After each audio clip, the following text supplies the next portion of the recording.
18వ అధ్యాయంలో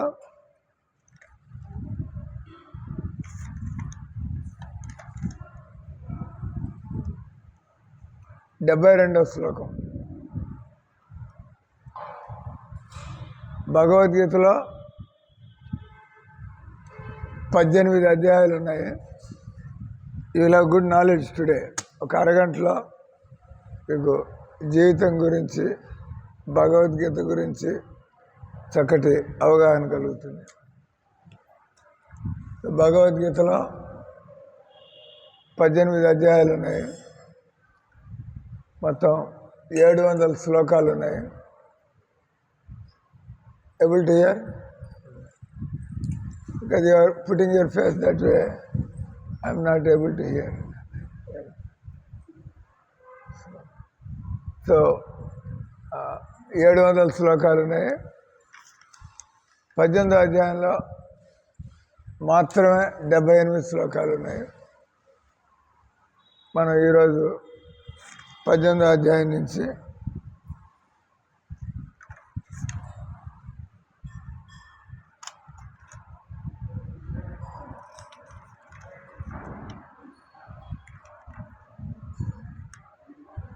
డెబ్బై శ్లోకం.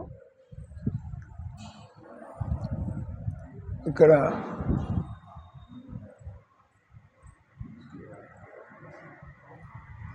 డెబ్బై శ్లోకం. దీని బ్యాక్గ్రౌండ్ భగవద్గీత పూర్తి కాబోతుంది.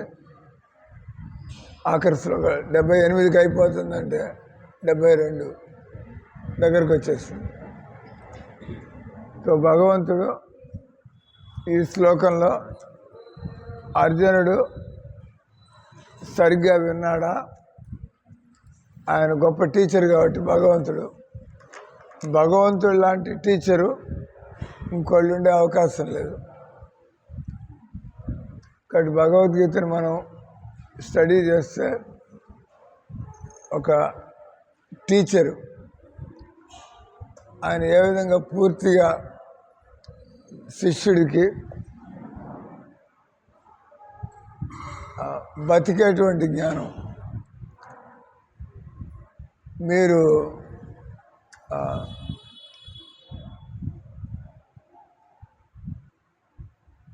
మనం ఈ భౌతిక జగత్తులో మీరు వాన కావాలంటే వస్తుందా? వాన వచ్చినప్పుడే వస్తుందా? వచ్చినప్పుడే మీరు తీసుకోవాలి. మీకు ఈరోజు మీ తోటలో నీళ్ళు కావాలా? కమాన్ రెయిన్ రాదు కదా. దేవుడు ఎప్పుడు ఏర్పాటు చేస్తుంది. అలాగే మీరు ఎప్పుడు యాక్సిడెంట్ కావాలని కోరుకోరు. అప్పుడప్పుడు దెబ్బలు తగులుతాయా లేదా? ఎవరికైనా ఒంటి మీద దెబ్బలు ఉన్నాయి? ఇక్కడ ఏదైనా పుండు, ఏదైనా ఘాటు, గాయం ఎవరికి లేవా? ఎక్కడుంది? ఏమైంది? ఇంకా తగ్గలేదా? అయింది. మీరు 2 సంవత్సరాల వయసులో దాని ప్రభావం ఇప్పుడే ఉంది. మైండ్ తగ్గిపోయిందా? యాక్సిడెంట్ వల్ల కదా. మీరు యాక్సిడెంట్ వల్ల మీకు ఏమైనా నష్టంగా ఉందా? ఇప్పుడు కూడా 2 ఏళ్ల వయసులో జరిగిన అంత నార్మల్గా రికవర్ అయిపోయినా. So why are you remembering that? నేను ఇప్పుడు ఎవరికైనా ఒంటి మీద గాయాలు ఉన్నాయని అడిగా. మీ పళ్ళలోంచి నెత్తురు కారుతోంది, మీ కాళ్ళలో ముళ్ళు గుచ్చుకుంది, లేదా కంట్లో నలకబడింది, లేదా మీకు బ్లేడ్ గీసుకుంది. Very good. ఈరోజు ఇక్కడ ఉన్న వాళ్ళు ఎవరికి ఎలాంటి దెబ్బలు లేవు, అంతే కదా? అంత ఆరోగ్యంగానే ఉన్నారు. గుడ్, దేవుడి దయ. సో ఇక్కడ మనం చెప్పుకునేది ఏ క్షణంలో ఏదైనా కూడా కావచ్చు జీవితంలో, చెప్పలేము. మీరు కిందకి దిగుతూ మెట్ల మీద జారి పడవచ్చు, సడన్గా బయటికి వెళ్తే ఏదో బండి గుద్దేయచ్చు. నేను ఒకసారి కురుక్షేత్ర యూనివర్సిటీ హర్యానా, నేను దానిలోంచి బండిలోంచి బయటకు వస్తున్నా. ఇట్లా ఎవడో వెనక నుంచి వచ్చి గుద్దేశాడు. 2 వీలర్ మీద ఉన్నా నేను. గుద్దేపటికి నేను పోయి అక్కడ పడ్డా, నా బండి పోయి ఇక్కడ పడింది. అతనికి భయం పుట్టుకుంది, నాకేమన్నా అయితే పోలీస్ కేసు కదా, ఏదైనా డ్యామేజ్ ఏమైనా జరిగితే దానికి ఖర్చు అంతా ఆయన పెట్టుకోవాలా. ఎందుకంటే ఆయన ఓవర్ స్పీడ్లో వస్తున్నాడు.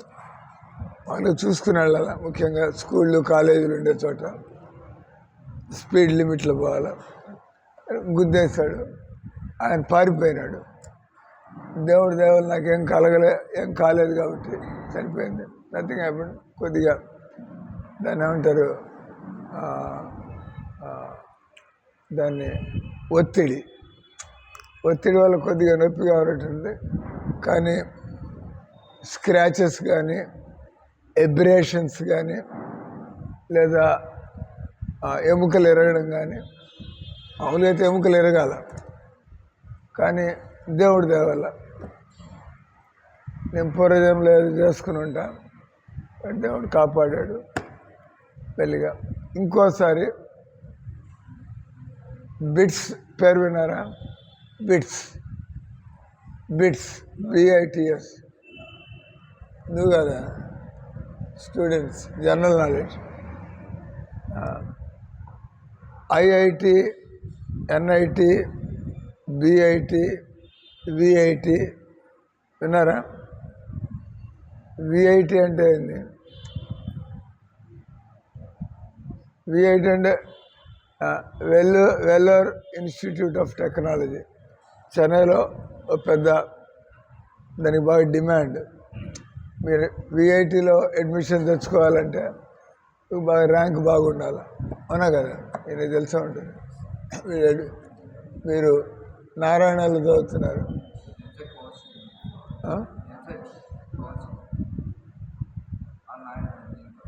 ఆల్రెడీ చేరిపోయారు కదా కాలేజీలో. అదే, సో మీకు మార్కులు బాగా సరిగ్గా రాలేదు కాబట్టి మీరు నారాయణలో చేరాల్సి వచ్చింది. అది మీరు NITకి పోవచ్చు, IITకి పోవచ్చు. అన్నిటికంటే లో క్లాస్ వచ్చి RECలు, రీజనల్ ఇంజనీరింగ్ కాలేజీలు. దానికంటే పైన వచ్చి NITలు, నేషనల్ ఇన్స్టిట్యూట్ ఆఫ్ టెక్నాలజీ. దానికంటే మేలు వచ్చి VIT, తర్వాత BIT అంటే Birla institute of technology. Bits, Birla institute of technology and science, and bits అంటారు.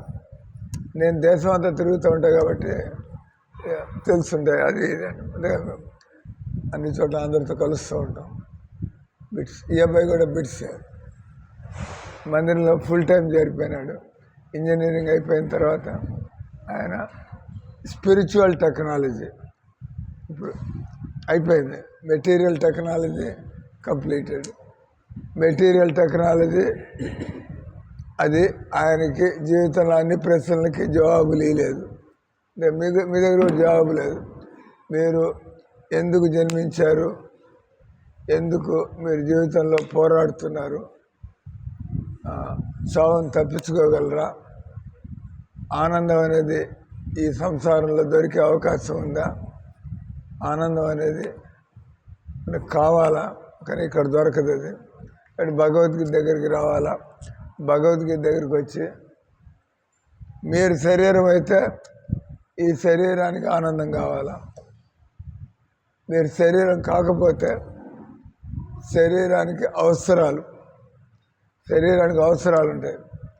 గుడ్డలు వేసుకుంటే ఆనందం ఏం కలగదు కదా, తిండి తింటే ఆనందం ఏం కలగదు, ఆకలి బాగా తీరుతుంది. ఆనందం అనేది మీరు అంటే 24 గంటలు. అది తిండి తినడం ద్వారా దొరకదు, సినిమాలు చూడడం ద్వారా దొరకదు, మీరు సొంత ఇల్లు కట్టుకోవడం ద్వారా దొరకదు. సొంత ఇల్లు కట్టుకున్నా కూడా రోగాలు వస్తాయి కదా. సొంత ఇల్లు అయితే ఆ ఇంట్లో రోగాలు రాబోయేది ఏమా, సొంత ఇల్లు అయినా కూడా రోగాలు వస్తాయి కదా. అంటే శరీర స్థాయిలో మనుషులు ఎప్పుడు కూడా అశాంతి పాలవుతూ ఉంటారు, ఆందోళనకు గురవుతూ ఉంటారు, భయాలు భయాలు కలుగుతూ ఉంటాయి జీవితంలో. సో ఆఖరిలో మనకి జీవితంలో భగవద్గీత జ్ఞానం లేకపోతే మీరు జీవితంలో అజ్ఞానంలోనే ఏమీ సంపాదించకుండానే ఏమీ ఎదగకుండానే మీలో నేను ప్రశ్న అడిగా అంటే మీకు వయసు వస్తుంది కానీ బుద్ధి ఏమన్నా మారిందా, బుద్ధి ఏమన్నా కలిగిందా? ఎంతమంది ఇక్కడ మాంసాహారం తింటారు? నిజాయితీగా చేతులు ఎత్తండి. నువ్వు రంగనాయకులపేటలో ఉంటున్నావు అనేది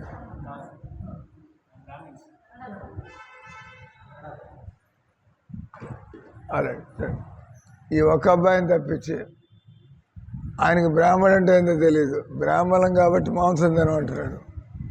ఇప్పుడు గొర్రె మాంసం తింటుందా తిందా? గొర్రె మేక మేక కూడా బ్రాహ్మణ అయింది. బ్రాహ్మణ మేక, గొర్రె మేక, బ్రాహ్మణ గొర్రె అది కూడా తింటలేదు కదా. కానీ బ్రాహ్మణుడు అని మాంసం తినకపోతే బ్రాహ్మణుడు అనేది లేదు. మంచిదే, మాంసం తినకుండా ఉంటే మీరు మనుషుల్లాగా బతుకుతున్నట్టు. ఇంకా నేర్చుకోవాలి, మనుషులుగా బతకడానికి ఎన్నో నేర్చుకోవాలా. దానిలో ఒకటి వచ్చి మాంసాహారం తినకూడదు. మరి మనుషులైతే మాంసాహారం తినకూడదను అంటే మీరంతా మనుషులు గారైంది. అయితే మీరంతా తింటున్నారు కదా. మీరు బాధపడకుండా ఉంటే చేత మీరంతా రాక్షసులు. మిమ్మల్ని రాక్షసులు అంటే మీకు సంతోషంగా ఉంటుందా, బాధ కలుగుతుందా? What do you think? నేను మిమ్మల్ని ఏ అమ్మాయి నువ్వు ఒక రాక్షసి అంటే మీకు ఎలా అనిపిస్తుంది?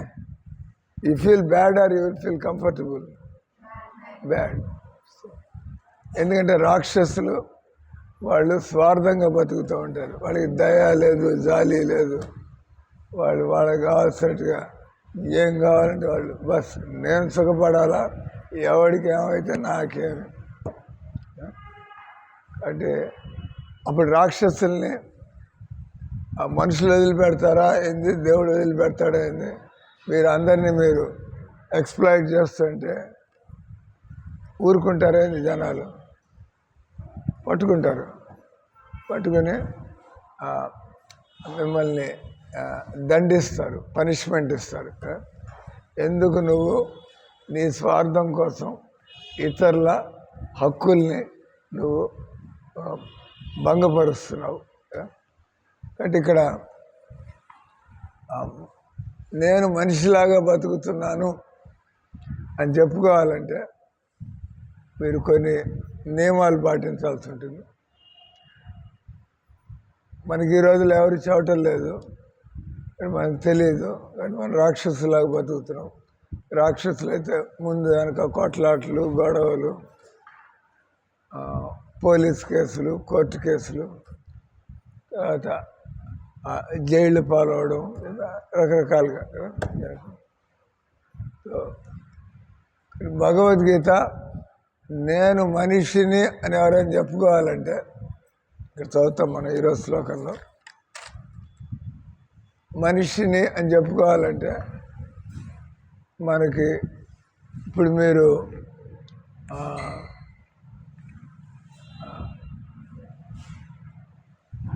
తల్లిదండ్రుల్ని మీరు గౌరవిస్తున్నారా? తల్లిదండ్రులకి సేవ చేస్తున్నారా?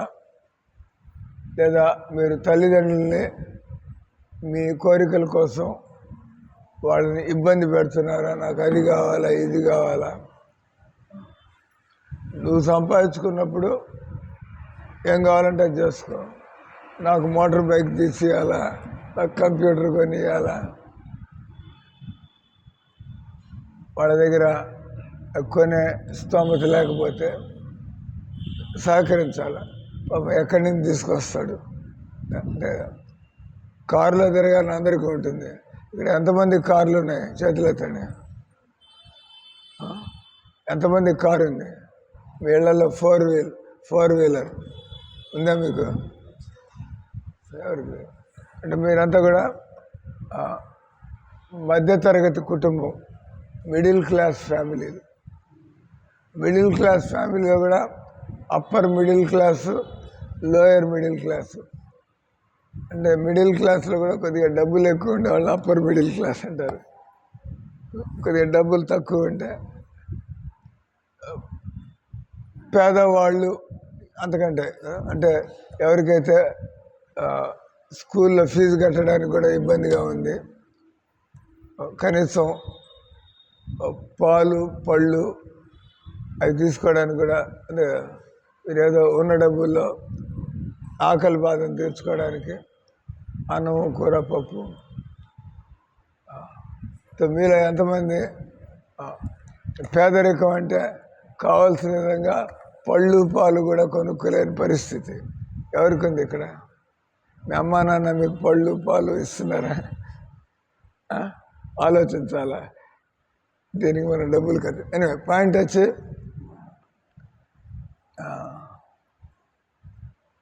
మనం మనుషులు అయినట్లయితే జీవితంలో మనం కనీసం 4 నియమాలు పాటించాలంట. మనకు అవి తెలియకపోతే దాదాపు చెప్పచ్చు మనం మనుషులాగా బతకటం లేదు. మీరు అసలు నియమాలే తెలియకపోతే, ఇప్పుడు ఈరోజు తెలిసింది మీకు. ఈరోజు నేను ఒక మనిషిని ఏం చెప్పుకోవాలంటే నేను గుడ్లు చేపలు మాంసం తినకూడదు. ఈ రోజు నుంచి ఎంతమంది చీచి అని వదిలిపారేయడానికి తయారవుతారు? ఈయన ఆల్రెడీ తింటలేదు. ఇప్పుడు వింటున్న వాళ్ళల్లో ఎంతమంది మీలో ఉండేటువంటి రాక్షసత్వాన్ని, నేను రాక్షసులాగా బతకూడదు, నాకు ఇతర జీవుల మీద నాకు దయ ఉండాలా, జాలి ఉండాలా, వాటి బతుకు వాడిది, నా బతుకు నాది.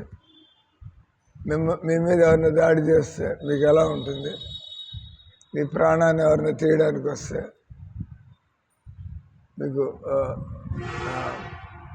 బతికే మీ హక్కుని లాగేసుకున్నట్టు కదా, ఒప్పుకోరు కదా. మరి మీరు మాంసాహారం తింటున్నారు, డబ్బులు కూడా ఎక్కువ ఏం లేవు, డబ్బులు ఎక్కువ లేకపోయినా కూడా మాంసాహారం తింటున్నారంటే మీరు నిజంగానే రాక్షసులు.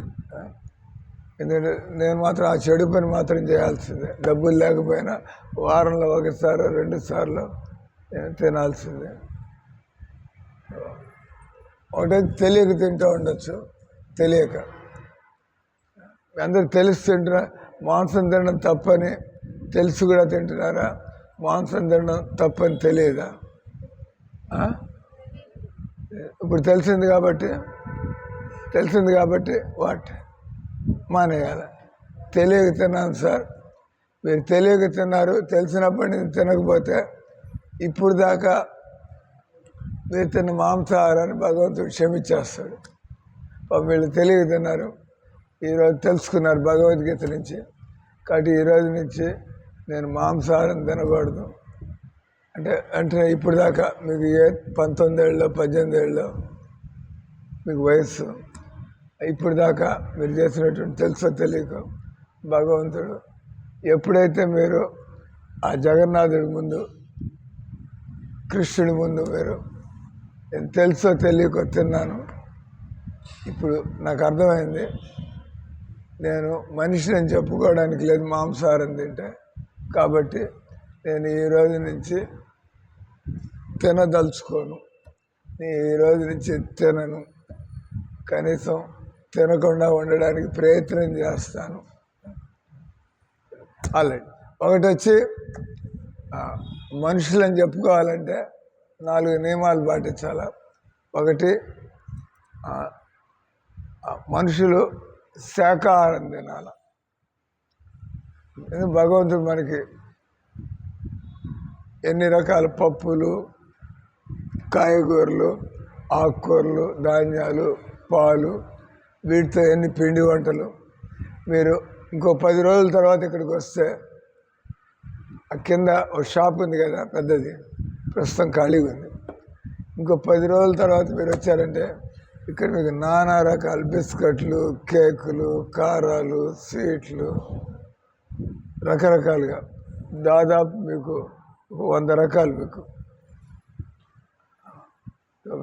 అంటే ఇవన్నీ తినచ్చు.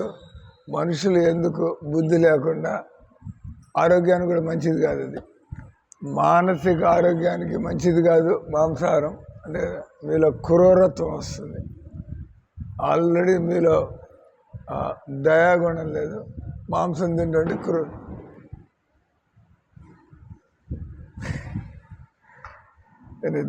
ప్రాబ్లం. ఈ క్లాస్ 8:15 అయిపోతుంది. It's okay. 8:15 class closes. No problem. ఒకటి వచ్చి శాకాహారం తినాల, మాంసాహారం తినకూడదు. రెండోది వచ్చి మత్తు పదార్థాలు. ఇలా తీసుకుంటున్నారా మత్తు పదార్థాలు? నేను ప్రశ్న అడిగితే మళ్ళీ మీరు తలకాయ దించుకోవాలా? ఏంది టీ కాఫీలు అంతమంది తాగుతున్నారు, ముగ్గురు తలకాయ దించుకోవాలి. రాక్షస గుణాల్లో ఒకటి మాంసాహారం తింటున్నారు, అందరు చేయెత్తారు.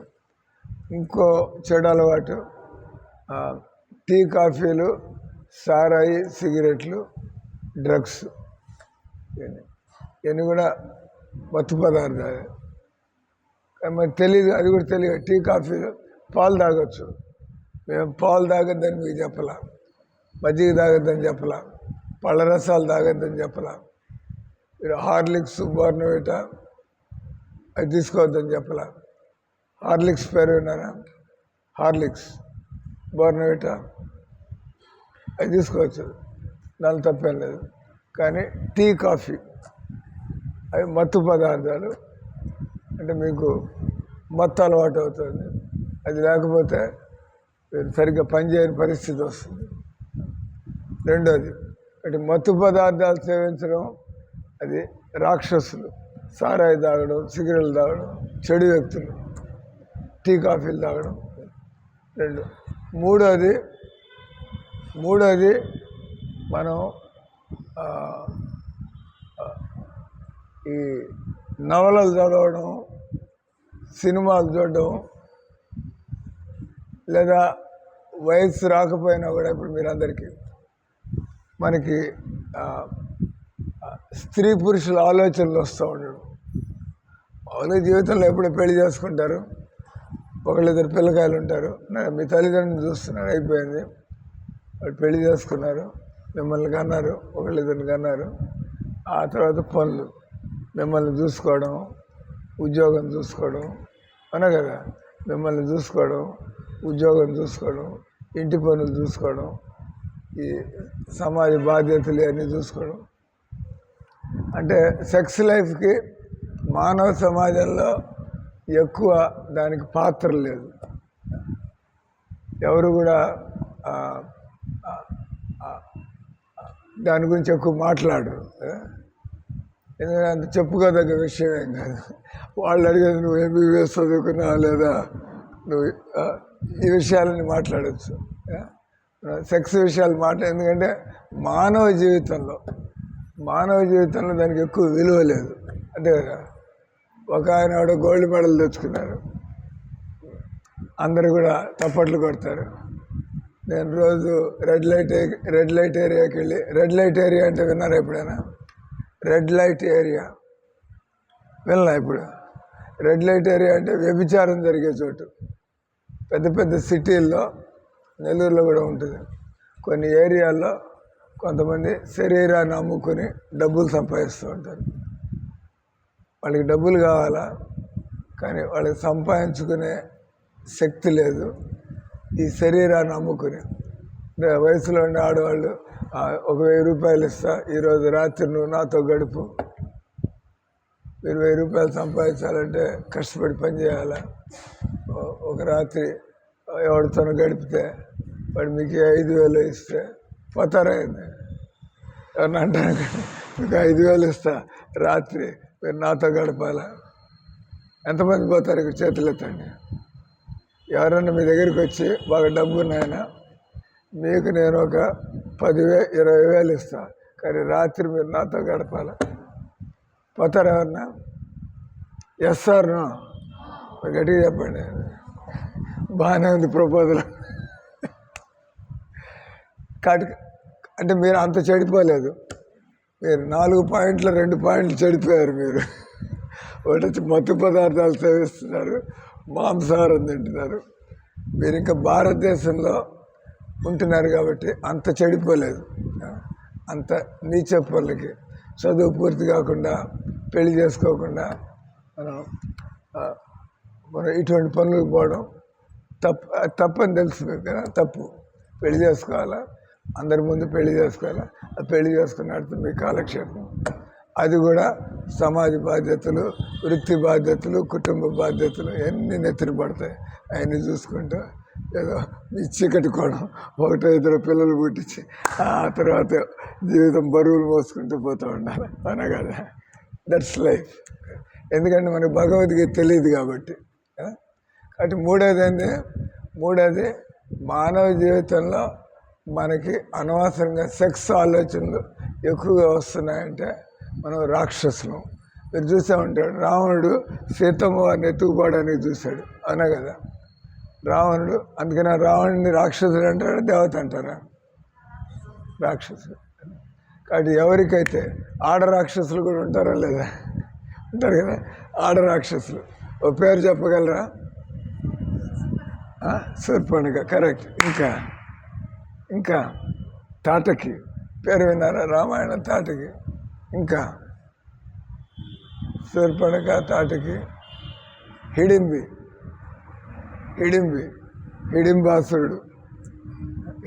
హిడింబాసురుడు.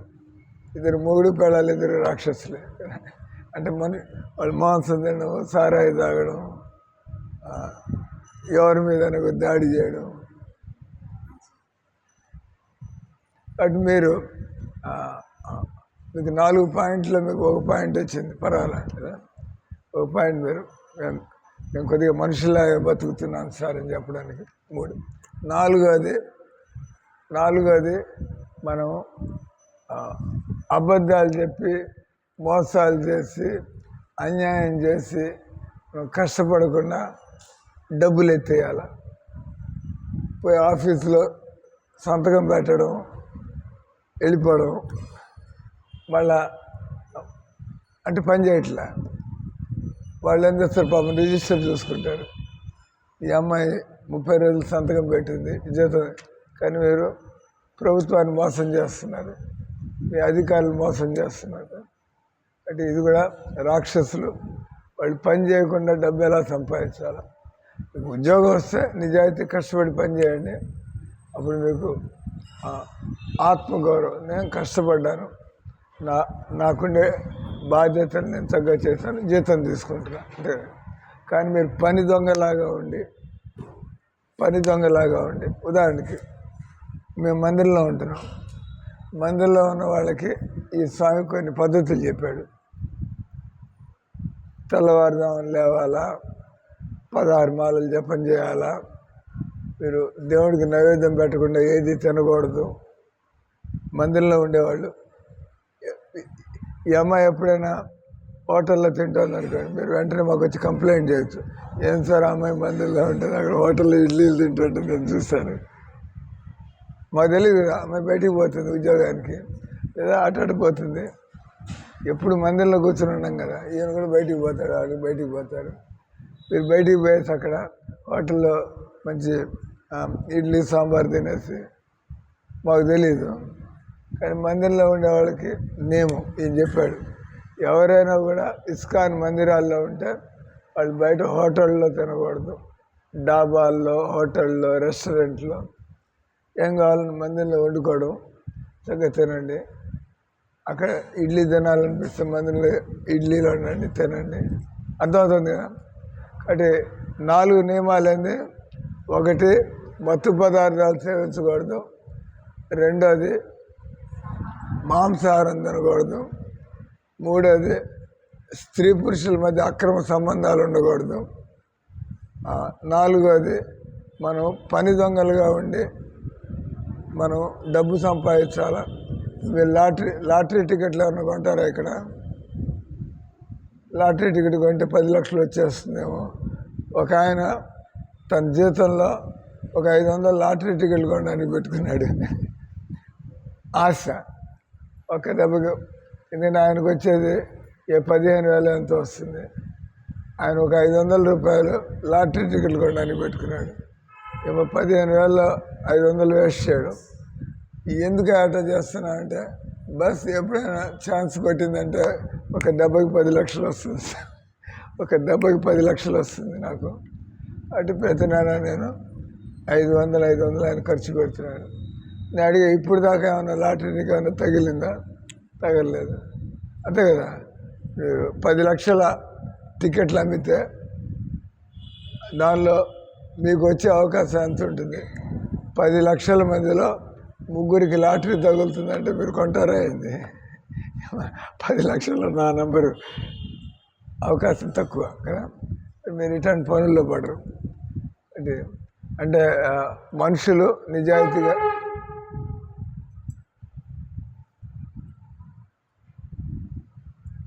ఇంకొక 8 నిమిషాలు ఉంది. మనుషులు నిజాయితీగా సంపాదించి ఉద్యోగం చేసుకుంటారు, చక్కగా డబ్బులు తెచ్చుకుంటారు.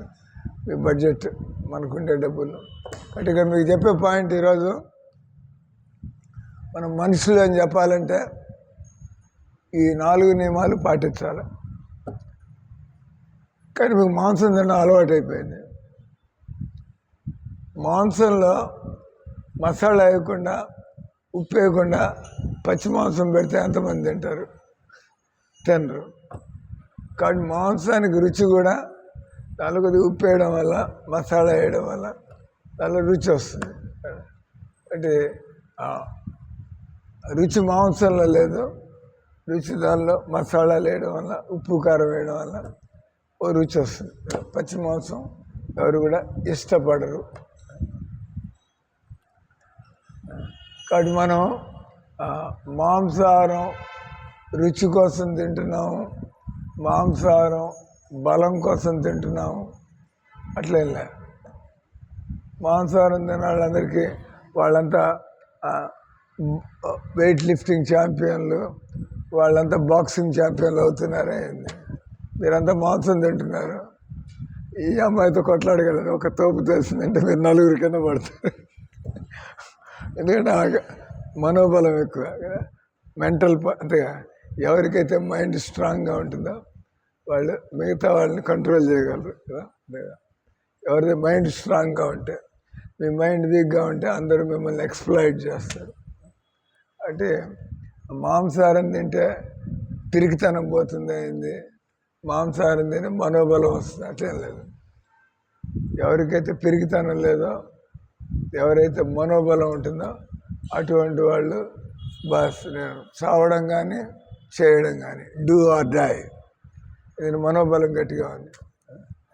మీకు మాంసం తింటున్నప్పుడు మనోబలం లేకపోతే నా వల్ల అవుతుందా కాదా ఎన్ని డౌట్ ఉన్నప్పుడు మీరు గట్టిగా పోరాడలేరు కదా.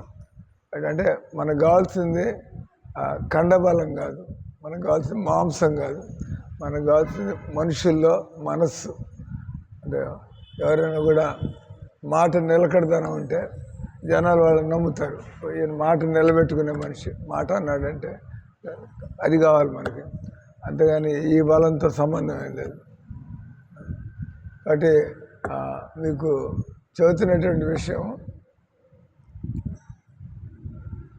మనకి మాంసం తినడం అలవాటైంది, మనస్సు అటుపోతుంది, లేదా టీ కాఫీ అలవాటైంది, అది లేకపోతే కొద్దిగా డల్గా ఉన్నట్టు ఉంటుంది. మరి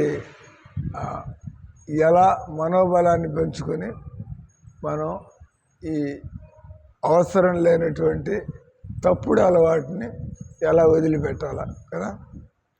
దానికి ఇక్కడ చెప్పేది ఈరోజు మనం చదువుతాం. ఇప్పుడు దానిలో భగవంతుడు అన్నీ చెప్పిన తర్వాత భగవద్గీతలో మీకు తెలియడం కోసం మనిషి మామూలుగా తన కోరికలు తీర్చుకునే కర్మలు చేస్తూ ఉంటాడు. ఈ భూమి మీద ఉన్న మనుషులు భగవద్గీత తెలియని వాళ్ళందరూ కూడా నాకు ఈ కోరిక ఉంది, ఆ కోరికను తీర్చుకోవడానికి అది వండుకోవడం కావచ్చు, డబ్బులు సంపాదించడం కావచ్చు, మీరు టైం స్పెండ్ చేయడం కావచ్చు. అందుకే మనుషులు మీరందరూ కూడా మీ కోరికలు ఎలా ఉన్నాయి దాన్ని బట్టి, ఇప్పుడు ఆయన జుట్టు విరబోసుకుంటారు ఇటు అంటే అది కూడా ప్రశ్న. జుట్టు విరబోసుకోకూడదు కదా, జుట్టు బాగా డీసెంట్ అంటే జుట్టు కట్టుకో. కానీ కొంతమంది తెలియదు కాబట్టి మీకు ఇవన్నీ కూడా భగవద్గీత చదువుతుంటే మనకి విషయాలన్నీ మనకి తెలుస్తూ ఉంటాయి. ఎలా ఒక జెంటిల్మెన్ లాగా, ఒక మంచి వ్యక్తిలాగా. మీరు సినిమాలు చూసి మీరు నవ్వుతారు, సినిమాలు చూసి ఈ ఆడపిల్లగారు అనుకుంటూ ఉంటారు, ఇంత ఇంత జుట్టు నా మొహం మీద కొట్టొస్తేనే అందంగా ఉంటాయి. అదే ఆలోచన, క్రేజీ ఆలోచన కదా. వాళ్ళు అనుకుంటూ ఉంటారు ఇటు జుట్టు వస్తుంది. అది మీకు తెలియాలి అది. అంటే ఇవన్నీ కూడా రాక్షస ఆలోచన. అందం అనేటువంటిది మీ అలవాట్లు సరిగ్గా ఉండి చక్కగా నెమ్మదిగా మాట్లాడుతుంటే, మంచిగా మాట్లాడుతుంటే జనాలు మిమ్మల్ని దాన్ని ఏమంటారు, హృదయ సౌందర్యం. దేహ సౌందర్యం, హృదయ సౌందర్యం. ఎవరికైతే హృదయ సౌందర్యం ఉంటుందో అటువంటి వ్యక్తులు అందరూ ఇష్టపడతారు. ఏం భలే మంచి వ్యక్తి అయినా, ఫ్రెండ్లీ వ్యక్తి, నెమ్మది వ్యక్తి, హెల్ప్ఫుల్ వ్యక్తి కదా. మీరు అందంగా ఉండి తిట్లు తిడుతుంటే, అందంగా ఉండి మోసం చేస్తుంటే పోలీసులు వస్తారు. వాళ్ళు అందమేం పట్టించుకోరు, అంతే కదా. కాబట్టి మనకు కావాల్సింది చర్మ సౌందర్యమా, హృదయ సౌందర్యమా? ఏం కావాలి? హృదయ సౌందర్యం కావాలని దానికోసం పని చేయాలి. అది అట్ట వచ్చేది కాదు. మీకు హృదయ సౌందర్యం కావాలంటే మీరు చక్కగా మంచి పుస్తకాలు చదవాలా, మీరు కొద్దిగా సాధన చేయాలా, మీరు ప్రయత్నం చేయాలా స్వభావాన్ని మార్చుకోవడానికి. ఆఖరిలో టైం అయిపోయింది, ఇంకొక నిమిషం మందిరం వస్తారు. కాబట్టి మీకు అసలు పాయింట్ చెబుతాం ఇప్పుడు. కాబట్టి మనుషులు వాడికి తెలుసో తెలియకో ఎన్నో బలహీనతలకు లోనవుతూ ఉంటారు. తెలుసుకోవడానికి భగవద్గీత లాంటి పుస్తకాలు చదవాలా ఒకటి. రెండోది, తెలిసిన తర్వాత కూడా మనం మన అలవాట్లని వదిలిపెట్టలేకపోతున్నాం మన బలహీనతల వల్ల. దానికి ఏం చేయాలా? దానికి మీరు ఈరోజు చూశారు, ఆల్రెడీ చేశారు. మీరంతా చక్కగా డ్యాన్స్ చేశారు, మేమంతా చూసాం కదా. మీరంతా అంతా మర్చిపోయి, పరిసరాలు మర్చిపోయి ఇక భగవన్నామంతో భగవంతుడి ముందు. కాబట్టి ఎంతమందికి మీరు ఈ మంత్రం అన్నారు, ఎంతమందికి ఈ మంత్రం ఇంతసేపు అన్నారు, ఎంతమందికి మంత్రం ఉన్నది ఉన్నట్లుగా ఎంతమందికి గుర్తుంది? చేతులు ఎత్తండి. ఇదేంది మీరు ఇంత చిన్న పిల్లకాయలు, మీరు ఇంతసేపు మంత్రం అయినా కూడా గుర్తులేదు అయింది, చెప్పండి.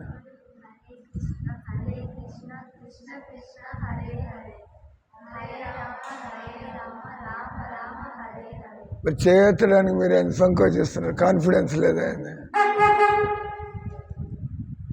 కానీ మీరు ఎప్పుడు మీకు చెడు ఆలోచనలు వస్తున్నా, మీకు భయం కలుగుతున్నా, బలహీనతలు ఉన్నాయనుకున్నా, ఈర్ష్య ద్వేషం ఇటువంటివన్నీ కూడా నెగిటివ్ కదా. ఈర్ష్య ద్వేషం అంటే మీ పెర్ఫార్మెన్స్ దెబ్బతింటుంది.